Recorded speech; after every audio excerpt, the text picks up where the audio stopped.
மாறன் வீரா சீரியல்ல இப்போ ராட்டகாசமான ப்ரோமோ வந்திருக்கு. ஸ்கிப் பண்ணாம ஃபுல்லோடையும் கேளுங்க. அதுக்கு நான் இந்த வீடியோ பிடிச்சிருந்துச்சுன்னா லைக் பண்ணி பாருங்க. ரொம்ப பிடிச்சிருந்துச்சுன்னா நம்ம சேனலுக்கு வந்து சப்ஸ்கிரைப் பண்ணி கண்டினியூஸாக ஆதரவு வந்து தாங்க.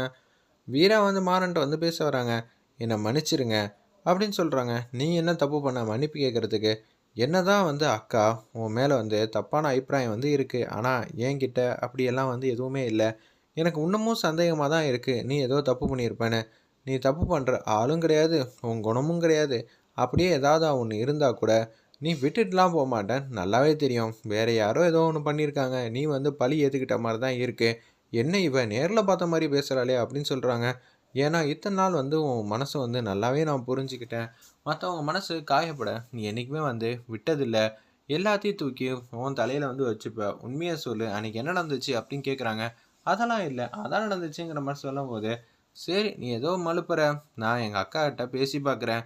இன்னொன்று உங்கள் அண்ணன்கிட்ட நீ அக்காக்காக பேசுகிறியா, அதாவது உன் அண்ணிக்காக பேசுகிறியான்னு வீரா கேட்குறாங்க. நான் எத்தனையோ வாட்டி ராகவன்ட்ட சொல்லி பார்த்தாச்சு, ஆனால் அவன் கேட்கவே மாட்டேங்கிறான். எனக்கு என்ன சொல்கிறதுனே தெரில.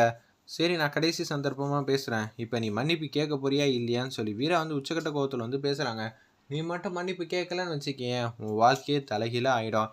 ஜெயலட்சுமி வந்து கடுப்பாயிட்டாங்க. இந்த வீட்டை விட்டு வெளியில் வந்தேன்னு வச்சுக்கேன், நான் மனுஷனாக கூட நடந்துக்க மாட்டேன். இந்த கல்யாணம் பண்ணுறதுக்கு எத்தனை லட்சம் தெரியுமா வீரா வந்து கடன் வாங்கியிருக்கா அப்படின்னு சொல்லி ஒரு 30 லட்ச ரூபா கிட்ட கடன் வாங்கியிருப்பாங்க போல இருக்கு. என்னது 30 லட்சமா? அவள் இந்த கஷ்டப்பட்டு வந்து வட்டி இதெல்லாம் போட்டு அடைக்கணும். அப்படியெல்லாம் உன் கல்யாணத்தை ஜாம் ஜாம் பண்ணி வச்சா நீ திமிர்த்தனமாக வந்து மாப்பிள்ளையோட தம்பியை அடித்து வாளா வெட்டியா வீட்டில் வந்து உட்காருவியா? என்னம்மா இப்படியெல்லாம் பேசிக்கிட்டு இருக்க? பின்ன மாப்பிள்ளை என்ன சொன்னார்?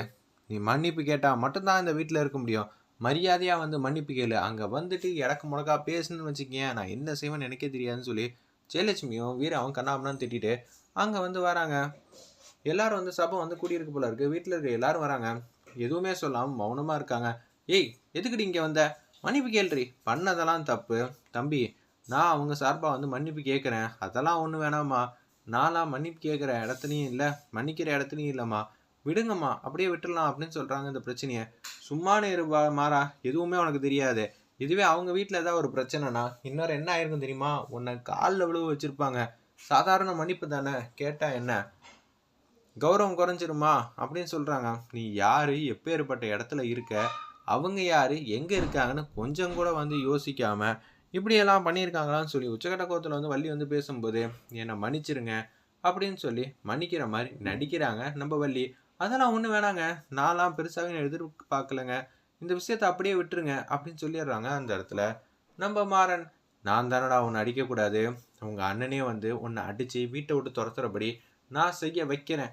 இந்த கண்மணி கண்டிப்பாக செய்வா. உன் அண்ணன் என் பேச்சை இன்னும் கொஞ்ச நாளில் வந்து கேட்க ஆரம்பிச்சிருவான்னு சொல்லி கண்மணி வந்து கேவலமாக வந்து திட்டம் போட்டுட்டு இருக்காங்க போல இருக்கு. அந்த இடத்துல இப்போ நம்ம ராமச்சந்திரன் மனசுலையும் வந்து இடம் பிடிக்கணும். அவருக்கும் வந்து இப்போ மாறன் அடித்தது கொஞ்சம் உறுத்தலாக இருக்கும்ல. இந்த வீட்டில் ராமச்சந்திரனை வச்சு தான் நம்மளால் இங்கே குப்பை ஓட்ட முடியும் அப்படின்னு சொல்லிட்டு ராமச்சந்திரன் காலில் வந்து விழுவுறாங்க. என்னை மன்னிச்சிருங்க மாமா, எனக்கு எதோ கோவம் ஆதங்கத்தில் இது மாதிரி பண்ணிட்டேன், என்னை மன்னிச்சிருங்கன்னு சொல்லுங்க மாமா அப்படின்னு சொல்கிறாங்க. எந்திரிமா எந்திரிமா. வள்ளி, ராகவா என்னமோ சொன்னீங்க, கோவம் இருக்கிற இடத்துல தான்ப்பா குணம் இருக்கும். இந்த பொண்ணு நம்ம குடும்பத்தையே வந்து காப்பாற்ற வந்திருக்கா. உன் குடும்பத்தை நாலாப்புறமும் வந்து ஓட விட்றேன். இந்த குடும்பம் ஒத்துமையாகவே இனிமேட்டு இருக்காது. பாரு அதுக்கேற்ற மாதிரி தான் நடக்க போகுது. என்னை இந்த வீட்டுக்குள்ளே விட்டுட்டல, இனிமேட்டு இந்த வீட்டில் நடக்கக்கூடிய எல்லா விஷயத்துக்கும் நான் தான் பொறுப்பு அப்படின்னு உச்சக்கட்ட கோவத்தில் வந்து காலில் விழுந்ததுக்கப்புறம் நினைக்கிறாங்க நம்ம கண்மணி. இதை வந்து பார்த்துடுறாங்க நம்ம வீரா. இவ கண்ணில் இருக்கிற கோவத்தெல்லாம் பார்த்தா நிச்சயம் வந்து ஆதங்கப்படுறதுனால இல்லை.